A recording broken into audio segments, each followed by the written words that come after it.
নমস্কার, মনি নর্মাল লাইফস্টাইলে সবাইকে অনেক অনেক শুভেচ্ছা। আবারও নতুন একটা ভিডিওতে। এখন বাজে ওই সকাল 6:30-7টা। প্রতিদিনের রুটিন অনুযায়ী মেয়েকে ঘুম থেকে তুলে ওকে খাইয়ে দিয়ে আমি বসে গেছি আমার নিত্য কাজে। মানে আমার মেয়ে খেয়ে স্কুল যাবে, তার জন্য রান্না করতে বসে গেছি।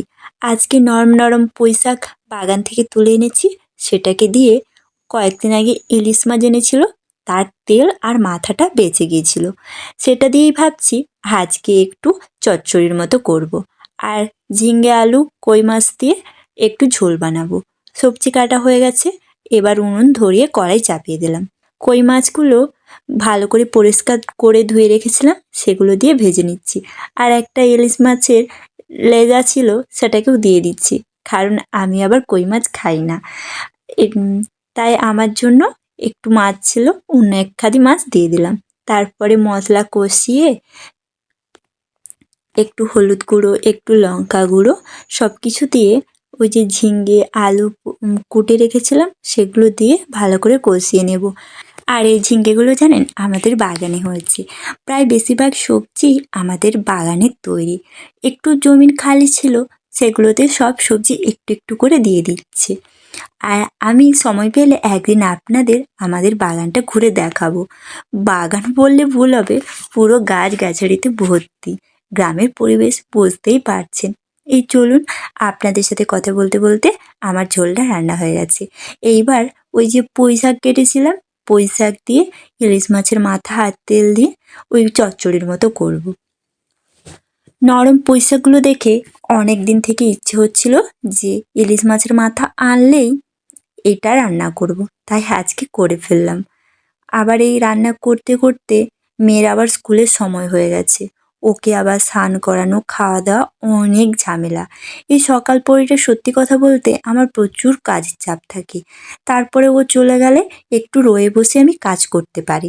তারপরে আবার ঘরদোর মোছা, জল ভরা, নিত্যদিনের যেসব কাজ আর কি। আবার আমাদের 3টা গরু আছে, তাদেরকে দেখাশোনা করা একটু চাপ। যেহেতু আমরা গ্রামে থাকি আর গরু বাছুর, তারপরে জমিন জায়গা আছে, সেগুলো দেখাশোনা করার জন্য লোক হয়, তাদের রান্না দেওয়া খাওয়া অনেক ঝামেলা। এই দেখুন রান্না হয়ে গেছে, আবার আমার মেয়েকে খেতে দিয়েছি। আর ওকে আপনারা তো দেখেছেন, ওকে যতবার খেতে দিয়েছি এভাবে সাজিয়ে দিতে হয়। ওকে না সাজিয়ে দিলে ওর পেট ভরে না, মানে এমনভাবে সুন্দর করে গুছিয়ে দিতে হবে। ওকে আবার জিজ্ঞাসা করলাম একটু ভাত মেখে দেবো, ও বলছে হ্যাঁ, ভাত মেখে দিলে ওর একটু খেতে সুবিধা হয়। ওকে আবার ভাবলাম যে একটু খাইয়ে দেবো, না, ওর পয়সায় না, ও নিজে নিজেই খায়। এটা ওর একটা খুব ভালো অভ্যাস। আর ও সব সবজি না একটু একটু করে খায়।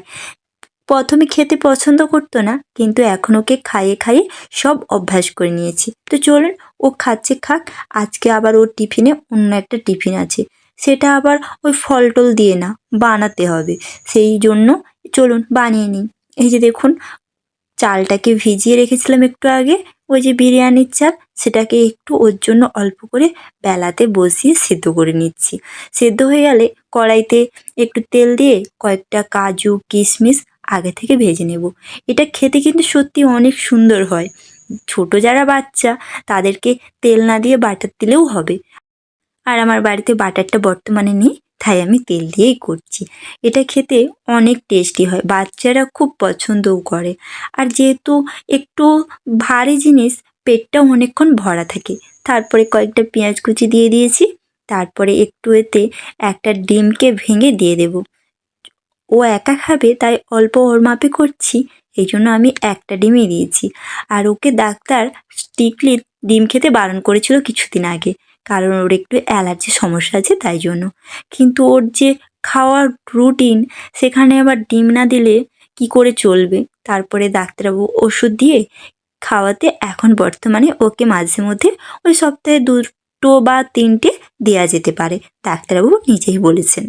তারপরে এগুলো ভাজা হয়ে গেলে ওই যে চালটাকে সেদ্ধ করে রেখেছিলাম, সেটাকে দিয়ে আবার ভালো করে ভেজে নিতে হবে। এত সুন্দর ঝুরঝুরে হয়, ঘিটি কিচ্ছু দিলাম না, তারপরও দেখেন কত সুন্দর ঝুরঝুরে হয়েছে, একবারকে ঝুরঝুরে। এটা ওকে দিলে ও মানে টিফিন শেষ করেই আসে। শেষ পাতে ওই যে কাজুগুলো ভেজে রেখেছিলাম সেগুলো আবার দিয়ে ভালো করে ভেজে নিলাম। ওর ওই পাশে খাচ্ছে, ও খাক ততক্ষণে এগুলো রেডি করে ও টিফিন বক্সে ভরে দেবো। গরমটা ভরবো না, কারণ অনেক দেরি করে খাবে তো, গরমগুলো ভরলে একটু সমস্যা হবে। তাই আমি পাখার তলায় একটু দিয়ে ঠান্ডা করে নিয়েছিলাম, তারপরে ও টিফিন বক্সে ভরে দিয়েছি। এটা খেলে ও বিকেলে এসে খুব কম খায়।